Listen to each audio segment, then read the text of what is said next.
Hi, here we go. I'm David Bean Cooley. TV worth watching, best TV tomorrow. Tomorrow is Thursday, January 7th, which means we've done 1 week of a year that isn't 2020. So, whew, that's pretty good.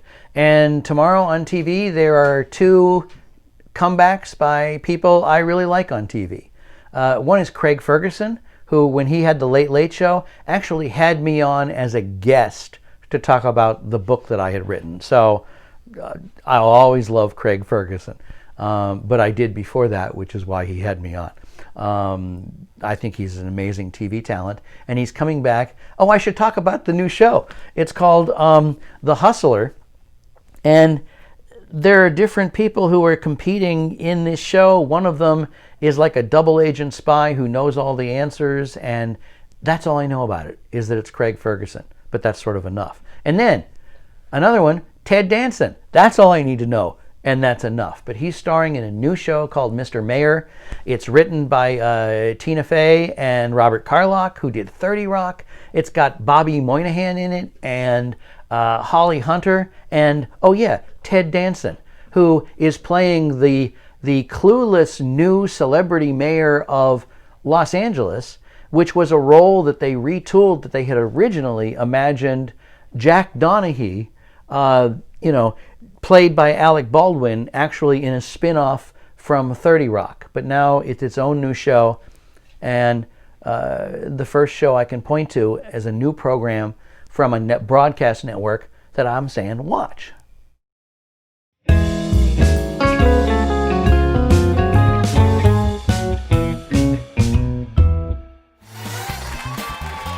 My next guest is a TV critic.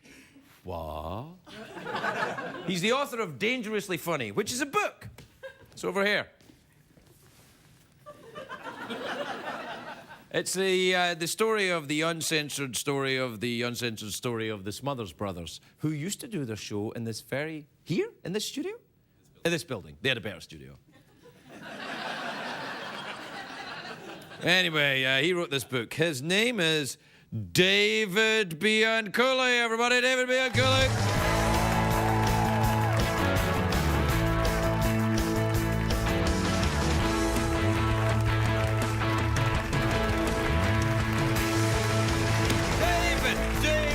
David. How are you? I should not be here. Why not? I love the show, but I'm a television critic. I should be watching. I should not be. And I can't even look at the audience because it's like a person with a fear of heights looking over a building but high. Don't be frightened of that. You're all right. Everything's fine. Don't look out there, though. We're dangerously high up. No, you're welcome here. It's all right. This book's about it's about the Smothers Brothers. They were one of America's great comedy teams. They were subversive in their time, weren't they? Tell me about them. Yeah, no, they were, yes. No, they were great. In the 60s, they were as controversial and as topical as television was allowed to get. Which was not that, or quite a lot? Well, other than them, it was basically flying nuns and genies and witches and Andy Rooney was just starting out. No, Andy Rooney was well into his 50th year in broadcasting at that point. Now, they're still working. The Smothers Brothers have been here. They're still very funny. Yes. Yeah. Yeah, no, they are very funny. Why did you get fascinated with them? You grew up watching it? I was 13 when they started, and I watched the show. And at that time, they were bringing on people like Jefferson Airplane and The Who and the Beatles, and I just soaked it all up like a sponge. And they were topical, and they were political. And they eventually got fired, didn't they? Yeah, they got absolutely fired. How did they manage that? Because I'd like to get out of this dump. Hey, it was sort of like an Al Capone thing where they got him on a technicality that turned out not to be true, so they sued and won, but it was for not delivering a show on time. But mostly it was for making fun of a couple presidents and saying we shouldn't be in this war. Oh, it was Vietnam at the time? Yes. Yeah, you don't want to be on TV making fun of the president or saying we're in wars that we shouldn't be in. But That'd get you in a whole trouble if you did that. But you know where there's a parallel with you? What's that? With the Smothers Brothers, is they started off mid-season out of nowhere. Nobody had any expectations for them whatsoever. Oh no, this isn't coming off. Tell me more, Dave. Some of us had good expectations for you from the beginning, but I'm saying they were in a time slot that had never been won by its network. It was, you know... How long were they on the air? 3 years. Oh. And so I put up 4 fingers. Yeah, Nervous? all right. No. Now, when I started here, you were at the New York Daily News, weren't you? Yes. Doing you're not there anymore, though, No, right? I'm not. What do you do now? I'm now teaching at Rowan University. I'm teaching at Rowan University. No, that's not my impression. Never mind. My students, Right. very excited that I'm here, wanted me to say hello to Wavy. I mean, just to pass on The Wavy the waving crocodile? Wavy the crocodile apparently is What'll do, everybody? apparently a huge college hit. Well, a lot of the kids enjoy Wavy because he can't live by the rules.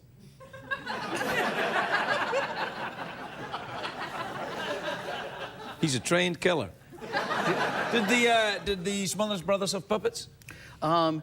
No, Good. they did not have puppets. And that's probably where they made their biggest mistake. Now, how did you become a television critic? Did you be fascinated in television? Or could you not get a proper job? I always loved TV, and I actually conned my way into the job. My very first review was the premiere of Saturday Night Live. Did you give it a good review? Yes, I did. Oh, that's good. It stayed on the air. But yeah, that's why. Yeah. That's why they're there 35 years later. Who did you give bad reviews to recently? Me, maybe? No. No, you gave me a good review, actually. Yes, That's right. You're the one. That's why you're here. Well,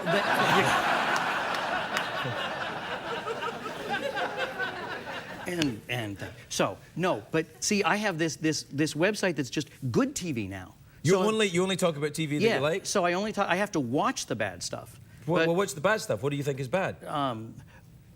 You want me to name a name? Jay Leno. Jay? Yeah. You think Jay is bad? Yes. What the hell's wrong with you? Oh. I thought he was really good as a guest host for The Tonight Show, and then not as good when he took over, and now NBC stops broadcasting. You know at 10 Jay o'clock. Leno's a friend of mine. I understand, and I understand the position you asked me.